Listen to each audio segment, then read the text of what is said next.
Hey, welcome to the Happy Rant podcast. I am Ted Cluck, joined as always in studio by my good friend, my partner in radio, Barnabas Piper. Pipe, it's just you and me this morning. No Ronald. Always very coy and mysterious about his busy week. I have a behind the scenes look at what may have derailed him this week, aside from just being a busy man of the cloth. Yeah, go man. What do you got? They had a visit from best friends. Oh, well, I mean, so if that Jared C is in town, Ronnie, the schedule gets cleared. Yeah, Ronnie didn't say anything about this, but Jared C and his wife were posting because they were moving their daughter to college, and so they had to drive from the middle of America to the eastern side of America. I'm not giving away any details of where they live. Yeah, that would be uncouth. Exactly. And they passed through. I didn't know anything went through Ashland. I've been to Ashland, and I can tell you that nothing goes through it. It was like an hour of pig trails out of the way to get there. So they must be really good friends. In a U-Haul truck, no less. So so there was a best friend visit in recent days. I don't know. I think that may have been just a quick stopover, but it probably pushed his whiteboarding, scheming, dreaming, tea drinking meetings to a different day. Exactly. And maybe he did some of that with Jared, which I gather I heard intel too that like him working Jared for the better part of a decade is like finally starting to pay off. I heard the boys got some books lined up and like all his big dreams are coming true. So they've no doubt got a lot to talk about. I mean, I'm only moving my kid to college this morning, so that's not as important as grabbing coffee and gazing into the eyes of Jared C. Wilson. So best of luck to them as they do that with each other. But it's probably more interesting to talk about than grabbing coffee and gazing into the eyes of Jared C. Wilson. So we should talk about moving your kid to college. We should, dude. Let's totally talk about it. But before we get into that, let's talk about Dwell Bible Pipe, who hopefully we will never have to move anywhere because we'll be with them forever. Tell us about Dwell. Yeah, well, we already did the gazing into the eyes and everything, and all the deals are made, and the friendship is established. Dwell is our long-standing partner on this podcast. They are an audio Bible app. If you go to dwellapp.io/happyrant, you can see what they offer in terms of the app itself, as well as their special discounts for our listeners.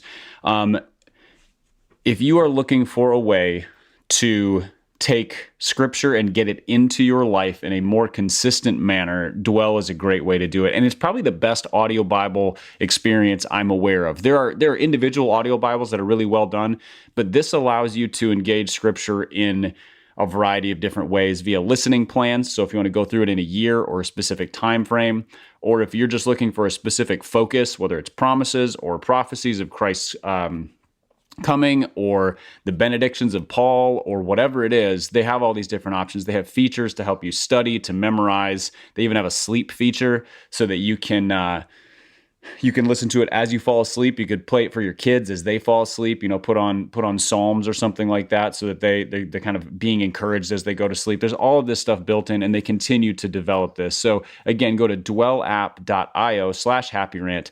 They're offering a 33% discount off their lifetime subscription. So it's about a $50 savings, or a 10% discount off their annual subscription, which is already a pretty good deal. So you can also give it as a gift. So you can buy this for somebody else. You can buy it for yourself. Great deal. We both use it, really enjoy it. Encourage you guys to check it out. I love it. This is half serious and half a bit, but I wish they had an "I'm moving my kid into college this morning" playlist. I would be listening to those verses. So Dwell, if you're listening, go ahead and make that for me. I bet they would call it like the major life transitions playlist. Yeah. So whether it's moving, first kid going to college, first kid. I was talking to a friend yesterday. They sent their first kid to kindergarten, which is that's big. I remember that. It feels a little bit like sending your first kid to college. I would imagine there's it just sort of actually does. significant letting go aspect. Yep. Yep. And yeah, I think the letting go of children playlist would be a big one. Gosh, dude, that would be huge. Maybe I can even like develop that in conjunction with Dwell. But Dwell executives will talk. Needless to say, I think this is an idea that has legs. So yeah, Pipe. Moving the kid to college this morning. Didn't sleep a whole lot last night. And keep in mind, in true Annie F. Downs podcast Enneagram 4 fashion, the kid is moving like 12 minutes away to the college where I teach. So all of this emotion is largely, I don't know, I don't want to say manufactured, but I'm still feeling it, man. I'm still feeling all the things that one would feel when moving a kid to college. What are the primary feelings? Is it like pride? Is it nostalgia? Is it fear? What are the things that are hitting you hardest? It's definitely not fear. Like, by God's grace, you know, his heart is regenerate. He's an 8 on the Enneagram, so he has a strong sense of who he is. So I'm proud of him. Like, I'm really proud of who the Lord has made him to be by this point. But like, I think it's just the way you would feel if like a buddy was moving out of town. You know what I mean? Like, I'm not losing. Losing is the wrong word, because I'll see him a whole bunch. But like, the nature of a friendship that I've really grown to appreciate is changing. And we're close. We do a lot of stuff together. We spend a lot of time together. I mean, this is a great, like, I'm excited about the development for him. I'm super thankful for my college's faculty tuition discount. You know, that's a huge deal. And I'm glad he chose to go there. Not a little thing. Yeah. I didn't pressure him at all. In fact, we kind of like begged him to take other college visits just to see what was out there. But he was like, no, I want to go to Union. So, and I couldn't be more thankful with that. But I think it's just more than anything, the sense of time is marching forward. And I think, being a nostalgic person by nature, I always want to stop the forward march, you know? I wouldn't have wanted him to be a kid forever, because the little kid years were hard, man. Like, those years were a grind. Yes. And I enjoy kind of teenage him so much more, just because, you know, we relate so much better together. So it's a lot, man. It's a lot of emotions, and helping my wife kind of work through it. So she's a 7 wing 8, but I think the 7 and the 8 are really close. So I think she has trouble just kind of being sad.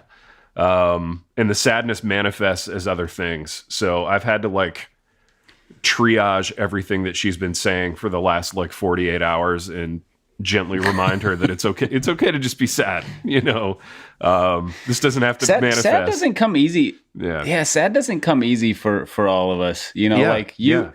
Sad doesn't go away easy for you. Sad doesn't arrive easy for some of us. Like, it sort of sneaks up and bushwhacks us with a 2x4 like a week later. That's interesting, man. You know. Yeah. So let me ask you a follow up on that. Don't be surprised if KK like calls you sobbing a week from now on like a Tuesday morning when it's just like everything was fine, and then all of a sudden it just like hits like a Mack truck that this change has landed. Dude, it's so funny that you say that, because that scenario is so incredibly on brand for her. And that's exactly how it'll go down, man, for sure. Let me ask you this. You're an 8.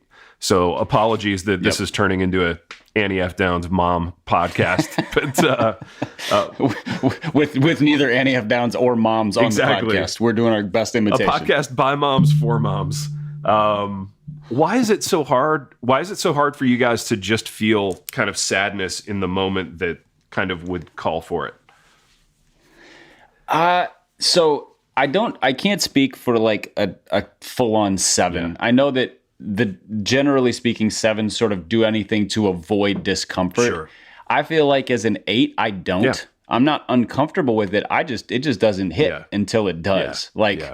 You sort of like wade in the waters of whatever feelings, you know, and especially if it leans sort of sad, morose, you know, that kind of thing. I don't. But like I said, it's just one of those things that I'm like, over the years, I've come to realize I can't make myself feel sad. I can sit there and stare sadness in the face and acknowledge that's a sad thing. Yeah. And I will not feel it until till it happens. Yeah. You know, it just kind of sneaks up on me. I feel like for a 7, it might be a little bit different because it's more like they're trying to outrun it and then they can't.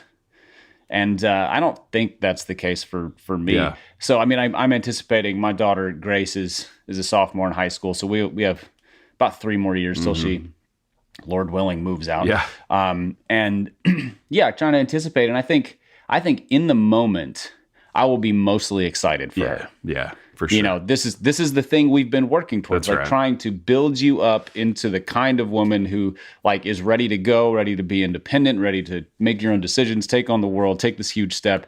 And then at some point thereafter, there's going to be like, oh, there's the gaping void where Grace used to exist in our home and whatever. So I think it will hit, but it'll hit later for me. So for me, it's not a like, I'm afraid of sadness as much as it is. It just comes when it comes. Yeah. No, that's a good word, and it's true of KK as well. And it does make you wonder, and it begs the question. And we've got more lighthearted topics that we'll get to. I wish we had an hour this morning, but for listeners who are like, "What is this early in the morning?" This stinks. Exactly. I do wonder, like, is there a response that's like more or less Christian? And I say that because, thinking through the extremes of my response over the last couple days and the extremes kind of her response, like at their worst, neither one has been especially faithful. You know what I mean? And at times both have been incredibly faithful. And I just wonder. It's hard to get it right. You know what I'm saying? And I don't know if there's a question there as much as just a statement. I think it's probably just an indication of how what we should probably recognize is that a reason that, you know, that God designed us to be a body, like a collective body, is because each of us is pretty fragmented in our capacity to recognize and feel who he is as well as express who he is. So you are expressing a thing that KK can't, and vice versa. Sure. And because we're sinners, we also express things badly, you know, in ways that unique from one another. Yeah. But like, I struggle to understand what to do with somebody who just sort of wallows in emotion. Yeah. But also I look at it and I go, well, God made them that way. Yeah. God made you that way. Yeah. So there's something there that's deeper and different than where I'm at. But also you probably need the ballast of someone like me who's like, it's okay. We're going to get through this. Dude, 100%. There's also a lot of good things about this, et cetera. Well, and I think it speaks to like why I get along so well with both KK and Triss and you. Like I celebrate how they are different than me, you know, and I do admire it. You know, I admire how kind of deftly they can move through emotion at times when it seems like it's so burdensome on me. But you know, the flip side of that is, most of the burden of having emotional range in this family like falls on me. You know, whenever a moment calls for appropriate emotion, it's usually like me giving it. And I don't know, which is both cool and sometimes a burden. But fascinating stuff, Pipe. Speaking of, go ahead. One quick thought. You asked, like, is there a more godly response or more Christian response? I think as long as you have a foot firmly in the camp of gratitude or firmly in the area of gratitude and another one firmly in the area of trust, you're probably okay. Yeah. So whether that's kind of however the emotional expression comes out. So if you're really grateful for the years you've had with him at home, and you're grateful for this opportunity and all the things you expressed at the beginning. Yeah. And then there's just trust that, like, hey, we had our time. Yeah. God did what he was going to do through us. Totally. And now God, God's not sending him away. Yeah. God's going with him. That's right. That I feel like those two things probably can be a banner over whatever the emotional burden is. Absolutely. Yeah, for sure. And with that too, the reminder that, you know, it's not like I stopped having a relationship with my dad when I moved to college. Like, I'm still super close to my dad. We talk all the time. It probably got better in some ways, because all of a sudden you were calling being like, hey, Dad, there's a thing I've never thought about. I need your advice. And he was like, oh, now you need my advice. Yeah, exactly. And the relationship changed from, he no longer had to like badger me to cut the grass. You know, we could kind of talk like men about, whatever was going on in my life. And Right. it ended up being really joyful. Speaking, Pipe, of fathers and sons and also cutting the grass, oddly, you made a startling revelation off the air in our pre-show production meeting. And it's that you hate the sports movie Field of Dreams. This came up because the is it the Yankees? It's somebody that I hate. It's the Yankees.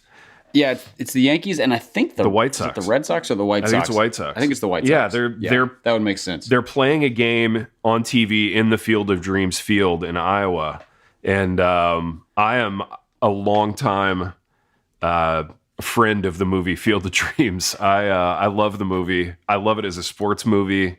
I love it as a dad movie. I love it as a Costner piece. To me, it works on all those levels. You just revealed that you hated it, and let's start there. Let's start with why. Yeah, I have some. So I don't think it's because it's a bad movie. I think it's because I didn't watch it until I was like 30. Yeah, and so I missed the kind of magic of the nostalgia. I fell in between two things: Yeah. the magic of the baseball, a kid thing, where you're like, "This is mad. Yeah. This is just amazing," and then the father, like, "I want to do this with my kids." Sure. Because my kids were too little at that point, and it was just kind of like there wasn't any of that there, Yeah. and I was too old. I also Kevin Costner's real hit or miss for me, Yeah, so same. I do think that's probably the right movie. Yeah. Also, I will never get over the phrase "have a catch." Yeah. Like, I just want to punch the scriptwriter. Yeah, nobody who wrote says that. It's not a phrase. I don't think it was a phrase in 1940. I Yeah. don't think it's ever been a phrase. You Play catch. catch. Throw the ball. You don't have a Yeah, catch. yeah. No, I'm with you on that 100%, man. And that to me, that's really my only critique of the movie. The phrase "have a catch" is a tough one for me as well. I also felt a little bit, and again, I think this is more like this movie is aimed at a certain kind of viewer. Sure.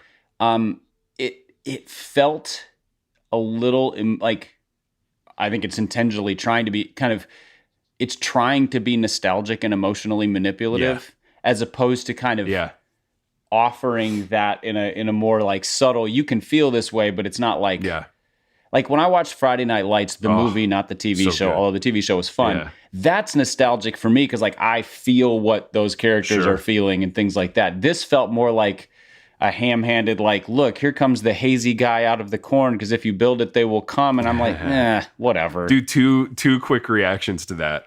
One, my wife has exactly the same response to it. She hates with a white hot rage anything that like makes her feel emotionally manipulated. And she feels like that movie for her is the equivalent of like a movie where a dog dies for me, where I see it coming, I hate it, I resent them for doing it. Like that's the response that she has to Field of Dreams, which is fascinating that you also have that response. And then the second quick comment, can we talk a minute about how tough it is to be 30?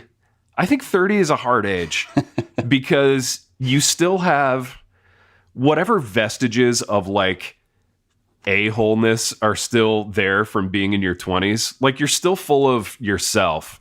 You're still kind of full of vim and vigor, but you're also really busy in a lot of cases, like raising young kids, getting your career off the ground. Like there are things that happened in pop culture, like in that window of me being 30 that I just totally missed. You know what I mean? Yes. Yeah. Yeah. Tough age. You're not cool enough, nor do you have enough time to keep up with what's cool. That's so right. new music, new movies. Like a lot of the comedies that kind of hold up well came out between my late 20s and early 30s. Yep. So like a lot of the what's the like guy's Apatow the stuff. car racing one with like the Ballad of Ricky Bobby, all that stuff. Like I just didn't see them. Yeah. Because I was like, I've got young kids. Yep. I don't have time, etc. And so all of that kind of stuff you just miss. Whereas like at 25, I would have seen that 6 times in the theater. Exactly. Know? And I think, and you have to make the decision, and I think it really is a decision at somewhere around 30 of like, am I full on going to embrace adulthood? Yeah. Or am I going to keep a foot in kind of pseudo adolescence? Yeah. And once you embrace adulthood, it's pretty great. Yeah. Yeah. But also, like, you just leave a bunch of stuff behind. Yeah. No, that's a great word. And it's fascinating how that happens. And I think I have trouble with people that don't fully embrace adulthood. Although, oh, they frustrate the fire out of me. yes, although one could easily look at my life and go, he hasn't fully embraced adulthood. So maybe it runs like, well, see, person to person. Here's the thing, though. I think that would be true of you if you weren't embracing the responsibility. Like, you've managed to take things that you loved in childhood and turn them adult. Yeah. So like you're still playing the game of football, except that you're doing it as a coach where you're helping young men grow. Like you are the grown up. Yeah. And you're not, you haven't eschewed your responsibilities at home and kind of, you're not like, no, I'm playing video games. Right. And I don't mean to knock video games. No. Grown-ups can play those, but not at the expense of responsibility and stuff. Yeah. So I think you kind of have the best of all the worlds where it's like, nah, Ted found a way to take the best parts of childhood and handle them in an adult way. I'm kind of jealous. Yeah, no, that's encouraging. And honestly, it occurred to me as you were saying that that's kind of the thesis of Field of Dreams. If we really get down to it, which is you've got this guy, and I don't know how old Costner's supposed to be in the movie. Probably more like our age now. He's probably supposed to be like 40. Yeah. And he's got this mortgage that he's got to pay, and he's got this like kind of mid-career moment that he's in that isn't really working. And I think he longs for baseball, right? Because baseball represented both something that was broken in his relationship with his dad, but also something that like he really enjoyed from childhood that he wants to get back. And I think more than just wanting to have it back, he wants to have it back and he wants to have it feel a certain way. And I think when you're our age, at least for me, that's like the ethereal thing that you're always chasing. You know what I mean? Like I want to have football in my life and I want to have it feel something like what it felt when it was first happening and it was magical. You know what I mean? Does that make sense? Yeah, absolutely. And even your description of it makes me think I should go back and rewatch it because I think I'm at the point where like the mortgage crisis, like having this, like, how do we handle the burden of responsibility is going to land on me very differently now than it did, 10 years ago. Yeah. And, and I'm probably at a different place in terms of figuring out how to come to terms with whatever relationship with, my relationship with my dad is pretty good, but at 30, there was a lot of like working things out, coming to adulthood, laying down the tensions of, adolescence, etc. And so I think I'm probably at a place now where that would be more like, that's just probably at a more solid place. So maybe maybe it's me that sucked at 30, not the movie. I don't know. Yeah. And I think it's often us that sucks at 30, to be quite honest. That's probably fair. 30 wasn't an amazing era for me, looking back on it. And in the moment, I don't know that I would have recognized that I sucked at 30, but 45-year-old me, like, definitely looks at 30-year-old me and sees a guy who sucks. I think you would enjoy it, dude. And it's a weird movie in that it's got, okay, so just ingredient wise, I tend to enjoy movies that glorify writers and writing. And Field of Dreams has that. Like, it has a side character who is a writer who's also James Earl Jones, which helps in that he's awesome. And it's got a writer. It's got a cool city. It has Boston. Boston's in it for... Boston's probably only on screen for like 12 minutes, but it's a pretty awesome 12 minutes. Boston's almost always a good movie character. Totally, dude. Yeah, Boston may be the best movie city, which is probably a thing we should talk about at some point, like in a whole app. But I would put New Orleans up there too, but it hasn't gotten as much play. Yeah, you're right. New Orleans is a cool movie city. So it's got writers, it's got Boston, it's got father-son stuff, it's got nostalgia. It does have like a cool era of baseball. Like, I just love the baggy flannel uniform, lo-fi, kind of shoeless Joe Jackson era of baseball is super cool to me. So it has that. It has agriculture in the Midwest, which are two things that I like seeing glamorized in movies. I think Midwesterners always like to see like the Midwest glorified on screen. And it's very pro corn and pro Iowa, and I'm into that. So it kind of has everything for me. Yeah, that makes total sense. Yeah, I think maybe in retrospect, I think you know how in high school you get assigned a novel and you hate it and then you read it as an adult and you're like, oh yeah, that's actually brilliant and I was an idiot. Yes. I feel like this is just kind of the movie version of that for me potentially, where if I watched it now I'm like, oh yeah, I wasn't at the right maturity place to appreciate this. I either needed to be a child who could just be swept up in it, or an adult who could go, oh yeah, I get all the complexity of this. Yeah, exactly. Man, to that point, The Great Gatsby, always assigned in high school, but it's really a book that, like, you have to have lived some life to really appreciate it. That's my take on The Great Gatsby, in as much as that's a great 30-year-old read. Yeah, that's right. Because it's like there is sort of that, like, am I going to fritter away things, or like, am I going to be the solid person and kind of recognize the vapid nature of all this? Oh, absolutely. And by 30, you've like probably been in love with somebody and had your heart broken, and like there are things that you've longed for and haven't gotten, and you know, all those things that make The Great Gatsby like matter as a story. I mean, when you're 16, all that's still ahead of you. I mean, when you're 16, you think like, everybody who I love is going to love me. I'm going to get everything I want. I'm going to play in the NFL and be an astronaut, and you know, whatever else I'm like scheming up is going to come true. I remember reading that as a sophomore in high school and just rolling my eyes at them and being like, get up, whatever, you're fine. Get over it. Yeah. And then at 30 being like, oh yeah. I get every Other than word being of this. Filthy rich on Long Island, I understand all of this. Exactly. No, that's funny, man. It's so weird. Like you gotta hit stuff at the right time, which is why, you know, and we always talk about this, and this is my problem, but it's why like the hot take nature of discourse really bothers me. I mean, if 30-year-old me had like gone on Twitter and destroyed Field of Dreams, I would have been 45-year-old me would be really sad and ashamed of him, you know? So I think I may have done that. I don't think I've ever deleted any tweets, so I could probably go back and find out. But listeners, you could probably go find a tweet where I said it sucked or I hate it or something. Yeah. And someone absolutely will take half a day and go do that.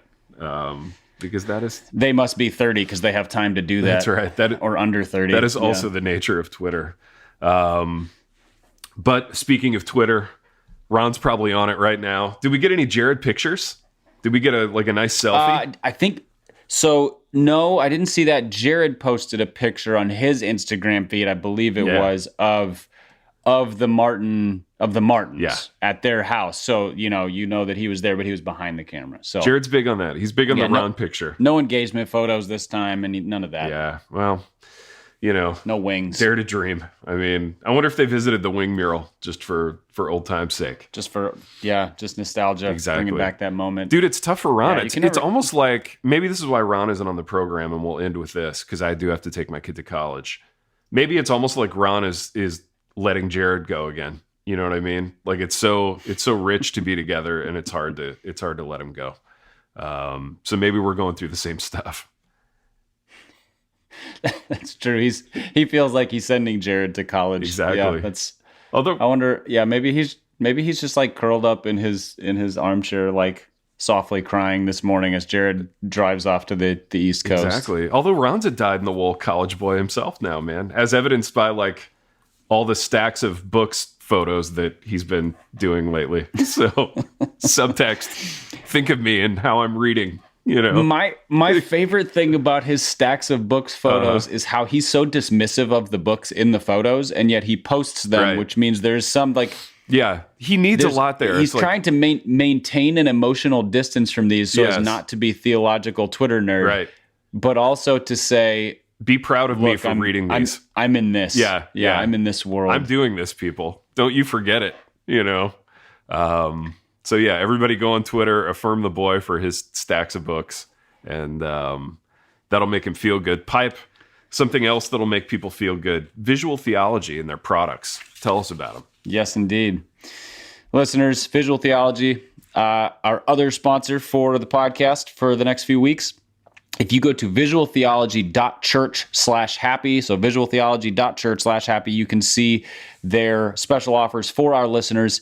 Visual Theology it started with just a couple books seeking to kind of give clarity and color and a true visual representation of different truths of Scripture and theological realities. And now it's a whole set of resources for parents, homeschoolers, youth pastors, college ministers, etc., to help kind of bring to life different parts of Scripture. So what I would encourage you to look at, especially if you're in a ministry position, is to look at their membership offerings. So go browse their products. They have posters, they have books, they have shirts, they have a bunch of stuff to browse their memberships, where you'll get a significant discount off of access to all of that stuff. They have different tiers, and so you can figure out what works for your budget, what works for your ministry. But it'll offer a discount off of just about everything, early access to certain things, and the 20% discount that they're offering our listeners applies to your first month of membership. So the code HAPPYRANT will get you a 20% discount off of any purchase, including that first month. One of the things that I was looking at on their site this week was one of their posters. They have posters just representing different things, and it was all of the one another commands from Scripture. And it's sort of each one another command is in a bubble with the Bible references where it comes from underneath. And then the size of the bubble kind of references the frequency it shows up. And what's so striking is that the love one another is like the whole poster, and then all of the others sit within it. And that just seems like a timely word, given you're talking about the hot takey types of things and the general sort of negative discourse. There's a lot of stuff that Visual Theology does that takes a truth of Scripture that we've heard 1,000 times, and when you see it, you go, oh, yeah, that never landed quite like that before. So listeners, go check it out, visualtheology.church/happy. There's some really, really cool resources and really good design. They're the kind of posters you can happily put up in a youth room or a dorm room or whatever and not feel embarrassed by, which I realize that's a low bar, but you know what? For Christian art, that's a real high bar. So they do a great job. Yeah, totally. Yeah, we're huge fans of the company, amazing products, and just cool people to work with. So shout out Visual Theology. Pipe, this has been fun, man. We've done what we always do, which is talk a little Enneagram and a little Kevin Costner movie and a little moving our kid to college. So I've enjoyed it. I've appreciated it. We've done what we always do, Pipe. And until next time. The Happy Rant is brought to you by Resonate Recordings. If you go to resonaterecordings.com, you can see the full range of services they offer. So if you're considering starting a podcast, they are the ones we recommend going with. Again, go to resonaterecordings.com to see their prices, to connect with them and ask any questions, and to see what they can do to help you launch, edit, master, and improve your podcast. Again, go to resonaterecordings.com to see what they can do to help you launch and improve your podcast.